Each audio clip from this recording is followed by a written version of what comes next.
गुरुवारी संध्याकाळी दाखवलेलं. तर त्या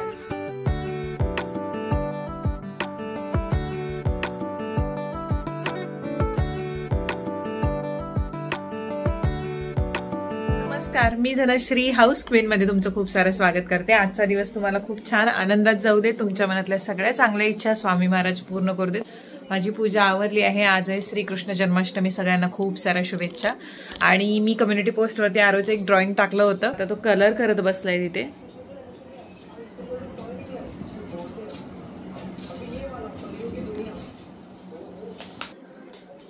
आता 11:30 वाजलेत आणि जेवण वगैरे करून आता ह्याचं काही स्कूल 1-2 तासाचं होतं आज.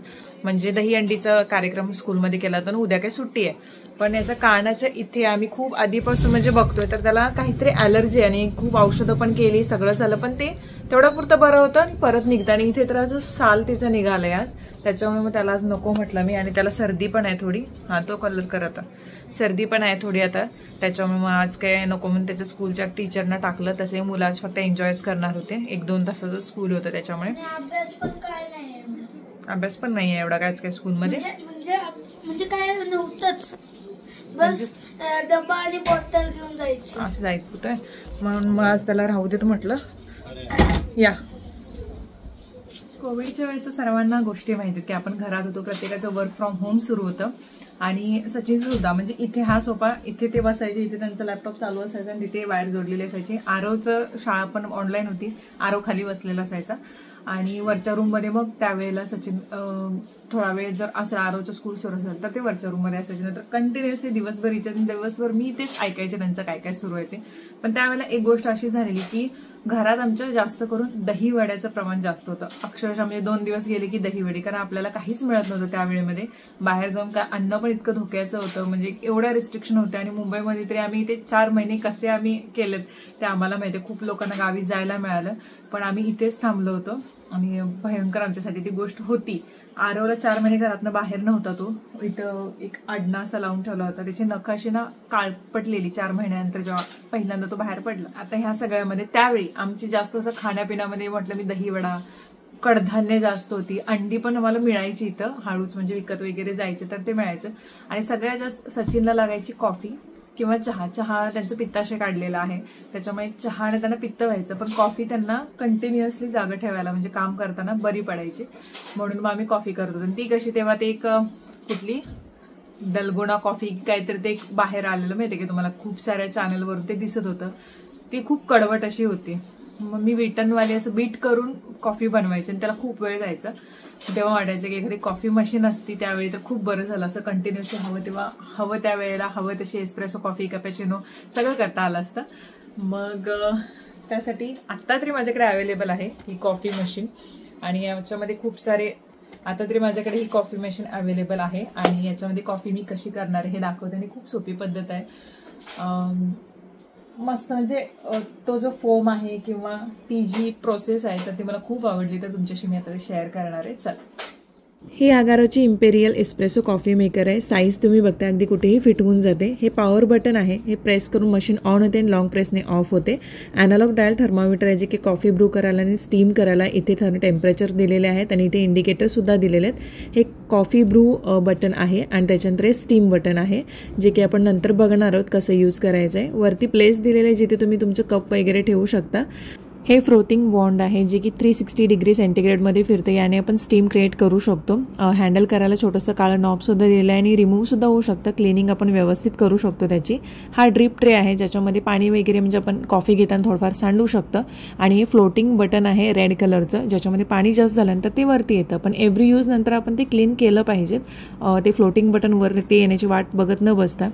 त्यानंतर बॅक साईडला इथे तुम्हाला जे प्रेशर कंट्रोल नॉब आहे ते दिसतं आहे, ज्याच्यामध्ये स्टीम आपण कंट्रोल करू शकतो. जेव्हा आपण स्टीम क्रिएट करणार असतो तेव्हा कमी किंवा जास्त करून फ्रिक्वेन्सीनुसार आपल्याला हवं असेल तसं, तर तेही आपण पुढे बघणार आहोत.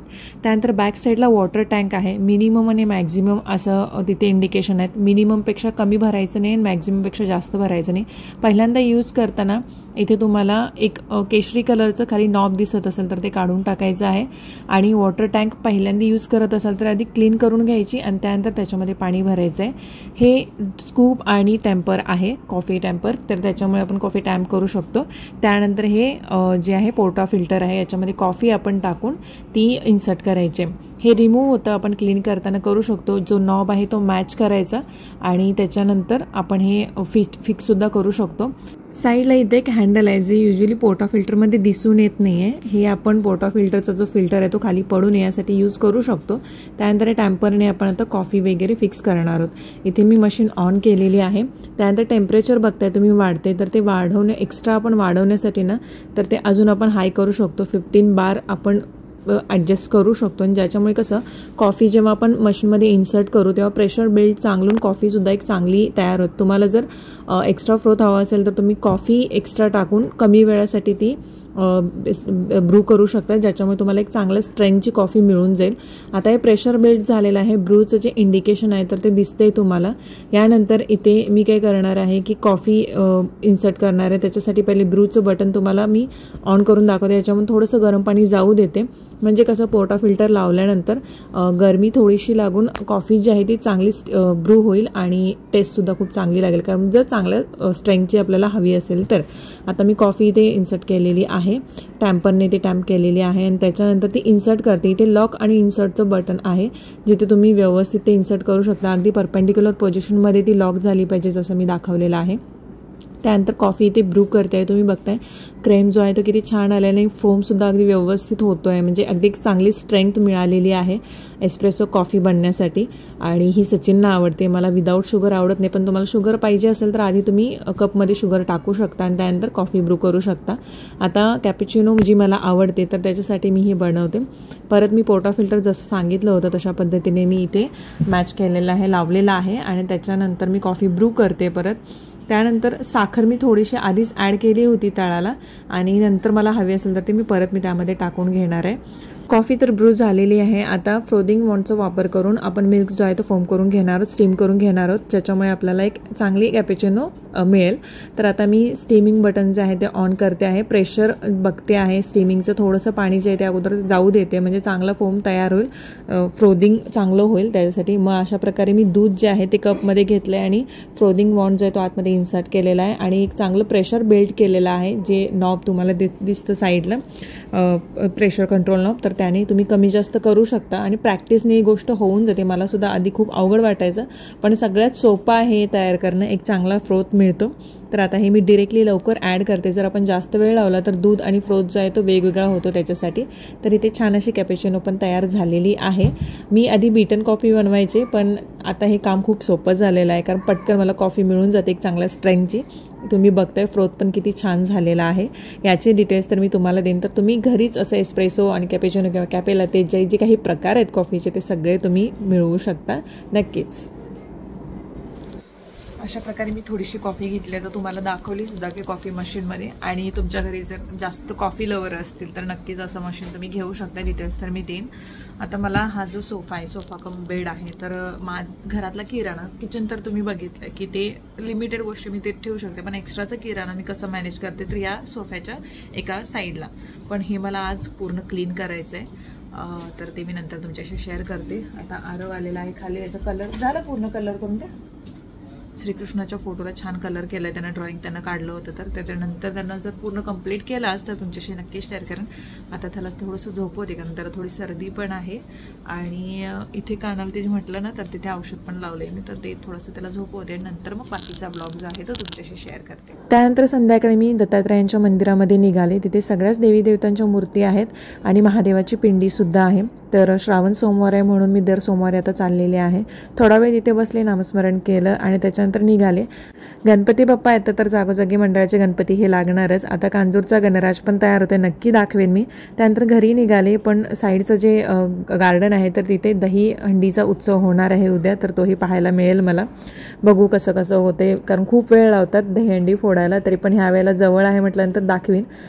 जसं मी म्हटलं होतं की मला जे क्लिनिंग होतं ते करायचं होतं, कारण खूप दिवस असं होतं की आज करू उद्या करू आणि होतच नाही, पण ठरवलं की आज करूयात. इथे हे दोन जे सोफा कम बेड आहे. हा आता जुना आहे, 5 वर्ष तरी झाली आणि तेव्हा मी 18-20 हजारला घेतला होता, पण खूप उपयोगी आहे. भरपूर सामान मावतं. एका साईडला अंथरूण मावतं, एका साईडला किराणा आणि बाकीच्या गोष्टी ज्या आहेत त्या मावतात. इथे एवढं पिशव्या आणि ह्या सगळं मी गोळा करून ठेवलेल्या आहेत, कधीतरी लागतील म्हणून. आणि बाकी मी काय करते की एकतर सामान ठेवायला जास्त जागा नाही आहे, त्याच्यासाठी नेहमीच माझं असं असतं की जेवढं गरजेचं आहे तेवढंच आणावं, एक्स्ट्रा नको. म्हणजे चहा पावडरचा एक जर डबा माझ्याकडे असेल तर एक्स्ट्रा एकच आणावा, 2-3 आणू नयेत. किंवा मग बाकीच्या पण गोष्टी, साबण असू देत किंवा काही असू देत. कारण जागा असेल तर ठीक आहे, मी काही गोष्टी भरून ठेवल्या असत्या, पण जागाच नाही आहे इतकी की ज्याच्यामध्ये मी गोष्टी सगळ्या ठेवू शकेन. आता हे याच्यामध्ये बघा तुम्ही काय काय आहे. काही प्लेट्स आहेत, रांगोळीचे कलर्स आहेत, छत्र्या आहेत, त्याच्यानंतर घरातलं लागणारं सामान आहे, औषधं आहेत, त्याच्यानंतर देवासाठी म्हणजे कधी आरती वगैरे समई वगैरे लागते तर ते सगळं आहे, पिशव्या आहेत, खेळणी आहेत थोडी. तर एवढं सगळं सामान ह्या पूर्ण बॉक्समध्ये मला मावायचं असतं. दुसरीकडे हे सगळं सामान ठेवायला कुठेही जागा नाही, किराणा एक्स्ट्रा ठेवायला कुठेही जागा नाही आहे. किचन तर तुम्ही बघितलेलं आहे, अगदी सिम्पल आणि सॉर्टेड आहे. त्याच्यामुळे प्रॉब्लेम काय येतो की तिथे मी कोणते जास्त असं कपाटं पण बनवून घेऊ शकत नाही, कारण ओपन किचन नाही आहे. खिडकी असती तर कदाचित मी ते थोडाफार विचार केला असता कपाट वगैरे बनवून ठेवायचा. नाहीतर मग जर तिथे मी छोटे कपाट वगैरे बनवून घेतले वरच्या साईडला तर झुरळं वगैरे होण्याचा प्रॉब्लेम परत होणार, त्याच्यासाठी मग नको म्हटलं. आता मी काय करते की हे सगळं ॲडजस्ट करणं किंवा एक छान दिसावं याच्यासाठी काही माझ्याकडे ज्या छोट्या छोट्या बास्केट आहेत तर त्या यूज करणार आहे. हे जे पॉट आहे तर ते मला सोनालीने दिलं होतं, म्हणजे 2-2.5 वर्षापूर्वी मी तिच्या घरी जेव्हा गेली होती तर तेव्हा मला दिले होते तिने. तर तेही मी तसंच ठेवलेलं आहे, यूज केलंच नव्हतं. पण आता बघते, आज बाहेर काढते ते आणि ते यूज करायला घेते. आता ह्या बॅगमध्ये इतक्या पिशव्या भरलेल्या आहेत, खूप म्हणजे खूप.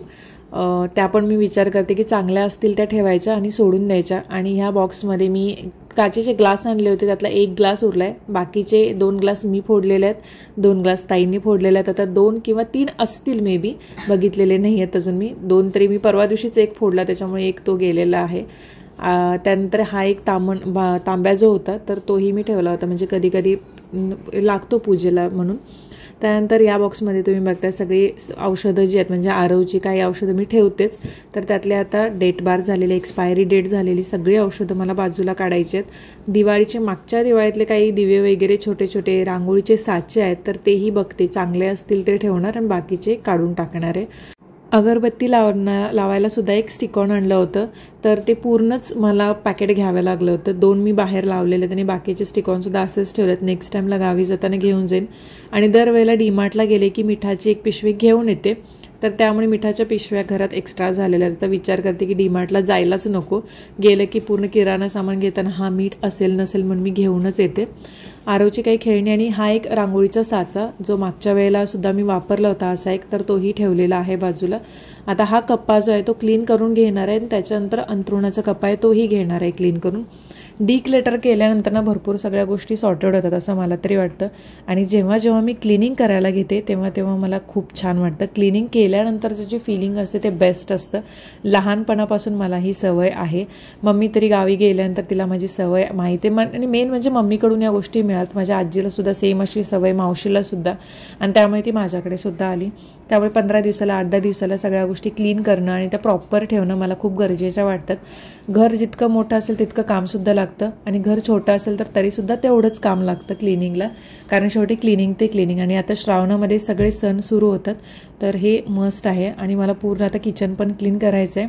कालच मला एक कमेंट आली होती की मोटिवेशन मिळायला हवं धनश्री, तुझा एक क्लिनिंगचा व्लॉग येऊ दे. म्हटलं ठीक आहे, एक 3-4 दिवसामध्ये मी तुम्हाला तो व्लॉग देते. कचरा बघताय तुम्ही, धूळ जी असते ती साचतच राहते. तुमच्या घरातले कितीही कप्पे राहू देत, कितीही धुळीपासून, म्हणजे ओपन खिडक्या ज्या असतात त्यांच्यापासून दूर राहू देत, तरीसुद्धा त्यामध्ये धूळ ही साचणारच, कारण हवेमध्ये छोटे छोटे धुळीचे कण हे असतातच. आता यामध्ये मी काय करते, हे पूर्ण सगळं काढलेलं आहे. आधी सामान सगळं कुठलं जे नको आहे ते मी बाजूला काढून ठेवणार, आणि त्याच्यानंतर जे मला सामान त्यामध्ये फिक्स करायचं आहे ते कशा पद्धतीनं व्यवस्थित आत फिक्स होऊ शकते हे बघणार आहे. कारण वरचं जे ओपन झाकण आहे तर ते सुद्धा क्लोज होणं गरजेचं आहे, कारण एकत्र सामान जास्त भरूनही फायदा नाही. म्हणून मी अगोदर थोडंसं लिक्विड टाकून ते पुसून घेतलं आणि त्यानंतर सगळं सामान लावायला सुरुवात केली. हे बास्केट जे आहेत ते अगोदरपासूनच मी घरात आणून ठेवले होते आणि ते कुठे कुठे होते ते शोधून काढले आणि त्यानंतर म्हटलं की इथे त्याचा यूज होईल. आधी काही कपड्यांसाठी मी यूज केला होता, पण आता कपड्यांसाठी काही पार्टिशन्स, काही दुसरे क्लोदिंगचे हे आहेत ते ठेवलेले आहेत, मी तुम्हाला दाखवलेले आहेत. त्याच्यामुळे मी इथेही यूज केलं आणि प्रॉपर सगळे ठेवून दिले. आता झाकण उघडल्यानंतर सगळ्या गोष्टी मला व्यवस्थित मिळतील. अशा काही गोष्टी आपण करायला जातो आणि काहीतरी वेगळीच गोष्ट आपल्या हातात पडते. तर 3 वर्षापूर्वी मला हे एक गिफ्ट आलं होतं. मला लक्षात नाही कुणी मला पाठवलं होतं. तिने छान हे तयार करून पाठवलेलं सचिनच्या आणि माझ्या ॲनिव्हर्सरीला. आमचे काही मोमेंट्स जे आहेत ते फोटोज वगैरे तिने यामध्ये फिल केले होते. तुम्ही बघताय इतकी छान कलाकृती आहे ही आणि याला भरपूर वेळ लागतो. मला जर समजलं की हे कुणी करून दिलेलं आहे, कारण 2.5 वर्षापूर्वी मला लक्षात होतं, पण आता याच्यावरती पण कुठेही असं ते मेन्शन नव्हतं. त्याच्यामुळे जर मला तिचा मेसेज आला तर नक्की मी मेन्शन करेन. अशा काही गोष्टी तुम्ही तिच्याकडून करून घेऊन आपल्या जवळच्या व्यक्तींना सरप्राईज करू शकता. आता हे ॲनिव्हर्सरीचं आहे, तुम्ही असं बड्डेचं करू शकता किंवा एखाद्याला गिफ्ट करायचे असेल फोटोज वगैरे तरीही करू शकता. खूप छान मेमरी राहतात आणि अशा छोट्या छोट्या गोष्टीसुद्धा खूप छान आनंद देऊन जातात. खूप मस्त तिनं फोटोज वगैरे सगळे फिल केले आहेत, तुम्ही बघताय, म्हणजे वेगवेगळ्या पॅटर्नमध्ये केलेले आहेत. त्यामुळे ते अगदी छान वाटते ओपन करायला वगैरे. त्यामुळे असं काही करायचं असेल तर नक्की मला, आणि जिने कुणी करून दिलं होतं मला, ती जर माझा व्हिडिओ बघत असेल तर नक्की माझ्याशी प्लीज कॉन्टॅक्ट कर, कारण माझ्या आता लक्षात नाही आहे, इथे कुठे मेन्शनही नव्हतं. त्याच्यामुळे तिने खूप छान सुंदर करून दिले, तुम्ही बघताय सगळं. आणि हे इतका करायला खूप वेळ लागतो. मला अशा खूप सवयी होत्या कॉलेजला असताना की असं काहीतरी वेगवेगळं क्राफ्ट करायचे किंवा, पण आता ते नाही आहे. आता आपण संसारात पडलो की खूप साऱ्या गोष्टी आपण विसरतो, आपल्या आवडीनिवडीसुद्धा विसरतो. तर तसंच माझं थोडंसं काहीतरी झालं, पण ठीक आहे, जे आहे ते बेस्ट आहे आता माझ्यासाठी. चला, हे तर माझं काम आवरलं, आपण ब्लॉग आता कंटिन्यू करूयात. चला, तर मग आजचा जो व्हिडिओ आहे तो इथेच एंड करते. डोळ्यांचं मी दाखवलं होतं, तुम्हाला सांगितलं होतं, तर तेव्हाच त्यांनी 3 ड्रॉप्स जे आहेत ते मला 2 आठवड्यांसाठी सांगितलेले. तर आता पण मी टाकलेलं, त्यामुळे डोळ्यांची अवस्था म्हणजे 15-15 मिनिटाला एक ड्रॉप टाकायचं, पूर्ण 45 मिनिटं त्याच्यातच जातात, सकाळ दुपार संध्याकाळ. आणि 2 आठवड्यानंतर मग कळेल, कारण डाव्या डोळ्याला कुठेतरी इजा झाल्यासारखी दिसते असं त्यावेळेला डॉक्टरांचं म्हणणं होतं. मी कधी बघा गुरुवारी संध्याकाळी दाखवलेलं, तर त्या दिवशी त्यांनी हा डावाचा डोळा आहे तो थोडासा काहीतरी लागलं असेल किंवा असं त्यांचं म्हणणं आहे, पण मला काहीच आठवत नाही कुठं काय लागलं आहे किंवा काय झालं आहे. त्याच्यामुळे थोडंसं आता काळजी घेणं गरजेचं आहे, म्हणून मी थोडं स्क्रीन टाईम वगैरे कमी केलं आहे. माझे ब्लॉगसुद्धा आलेले नाही आहेत. कंटिन्युअसली जवळजवळ एडिटिंगलाच 1-2 तास आरामात जातात आणि बाकीच्या सगळ्या गोष्टी, शॉर्ट व्हिडिओ काय जास्त वेळ लागत नाहीत ही एडिट करायला, पण ब्लॉग खूप वेळ लागतो. म्हणून मी थोडंसं आता फ्रिक्वेन्सी माझी कमी झालेली दिसली तुम्हाला. ते 3 ड्रॉप्स कुठे गेले हो? ड्रॉप्स कुठे ठेवले?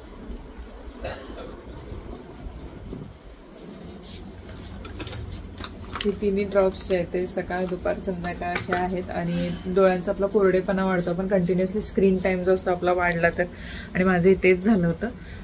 त्याच्यामुळे चष्मा वापरून सुद्धा खूप प्रॉब्लेम येत होते मला. तर मे बी 2 आठवड्याने चष्माचा नंबर कळेल मला नेमकं काय झालं, कारण त्याच्या आधी तरी 2 आठवडे कम्प्लिटली डोळ्यांना चांगले रेस्ट मिळाले पाहिजेत. म्हणून सध्या माझे ब्लॉग्स तुम्ही बघितलात की कंटिन्युएशन नव्हतं, परत मध्ये व्यवस्थित होतं आणि आता परत जास्त त्रास सुरू झाल्यामुळे ते थोडंसं मी आवर्ते घेतले. कंटिन्युअसली जास्त नको, स्क्रीन टाईम जास्त होतो जेव्हा एडिटिंग करायला जातो ब्लॉगचं तेव्हा, कारण 2-3 तासाचं पूर्ण क्लिप्स असतात आणि त्या 15 मिनिटामध्ये 20 मिनिटामध्ये आणाव्या लागतात. आणि त्याच्यामुळे कंटिन्युअसली स्क्रीन टाईम वाढला की अजून ताण पडतो. त्यासाठी चला, आपण उद्या भेटू. Bye bye.